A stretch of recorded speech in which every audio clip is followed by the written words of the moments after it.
बात करेंगे प्राचीन खेलों की। क्रिकेट, फुटबॉल जैसे ग्लैमरस खेलों के ज़माने में प्राचीन खेलों का महत्व भी कम नहीं हुआ है। आजकल की पीढ़ी इन खेलों को किस तरह महत्व दे रही है, इसी पर चलिए देखते हैं ये खास स्टोरी।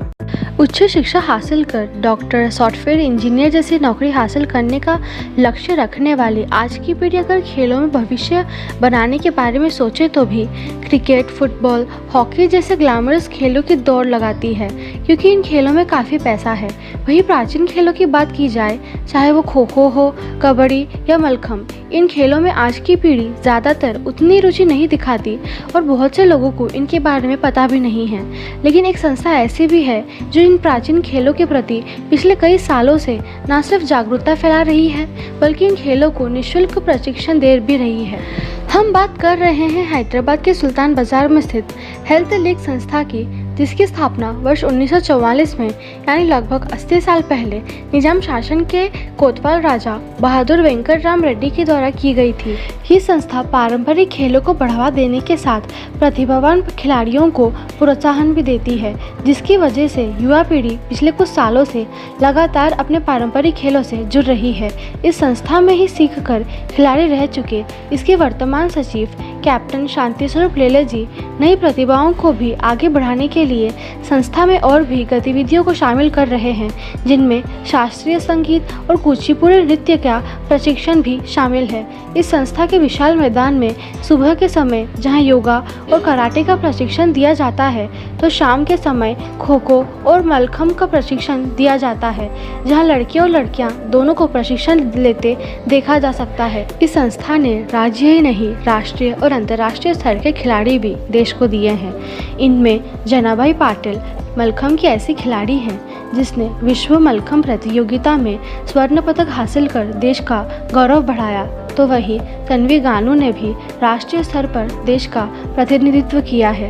छोटी सी उम्र से ही इन मुश्किल खेलों में प्रशिक्षण हासिल कर इन लड़कियों ने एक मिसाल कायम किया है। अभी हमारे साथ जनाबाई है जो अंतर्राष्ट्रीय स्तर पर मलखम्ब खेल चुकी है और इंडिया के लिए गोल्ड मेडल भी जीत चुकी है। तो आइए उनसे बात करते हैं। आप हमें ये बताइए कि आपको ये खेलने का विचार कब आया और क्यों आया? जब मैं 6th क्लास में थी तो मेरे टीचर थे, उन्होंने मेरे को ये गेम के बारे में बताया, तो मैं तब से ही आ रही हूँ। तो वो मेरे को अच्छा लगा, जैसे जैसे करते गई वैसे वैसे मेरा इंकरेजमेंट बढ़ते गया, तो वो हिसाब से मैं यहाँ आई। और हमारे कोच दिलीप सर, उन्होंने अच्छे से सपोर्ट किया कि मुझे ये गेम के बारे में पूरा सिखाया। फिर मैंने सीख के वो हिसाब से मैं अच्छे से परफॉर्म कर पाई। आपने ये गोल्ड मेडल कब जीता और जब आपने ये गोल्ड मेडल जीता तो आपको कैसे लगा आया इंडिया के लिए जब आपने ये जीता? फर्स्ट ऑफ ऑल तो वो इंडिया के लिए रिप्रेजेंट करना ही बहुत बड़ी बात थी। जब मैं वर्ल्ड कप में फर्स्ट मलखम्ब वर्ल्ड चैम्पियनशिप में मैं पार्टिसिपेट करी, तब 2019 फरवरी में मैं पार्टिसिपेट करी, और मेरा वो एक्साइटमेंट बोल नहीं सकती कि मैं प्राउड फील कर रही कि इंडिया के लिए मैं रिप्रेजेंट करी बोल के। आपके लिए कितना मुश्किल रहा ये ट्रेनिंग लेना और इससे जीतना वर्ल्ड लेवल पे?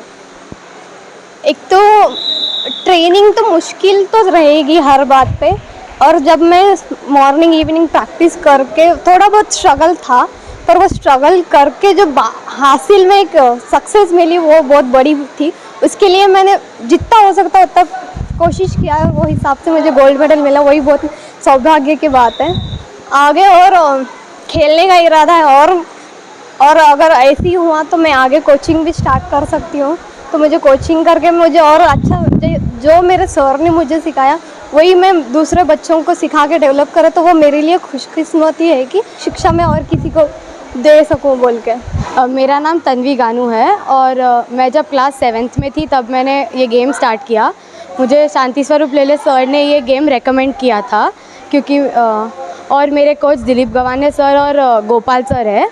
मेरा फर्स्ट नेशनल दिल्ली में हुआ था, और उसके बाद मैंने खेलो इंडिया में 2 बार तेलंगाना टीम रिप्रेजेंट किया है और 1 बार 36 नेशनल गेम्स में रिप्रेजेंट किया। मेरा गोल स्पोर्ट्स प्लेयर ही बनने का है, तो मोस्टली मलखम्ब में ही अपना करियर बनाने का है। सरकार की ओर से किसी प्रकार की सहायता न मिलने के बावजूद ये संस्था सांस्कृतिक कार्यक्रमों के माध्यम से मिलने वाली आय से अपनी गतिविधियां संचालित करती है और प्रशिक्षण लेने वालों से नाम मात्र का शुल्क लिया जाता है और प्रतिभावान खिलाड़ियों को तो निःशुल्क प्रशिक्षण दिया जाता है।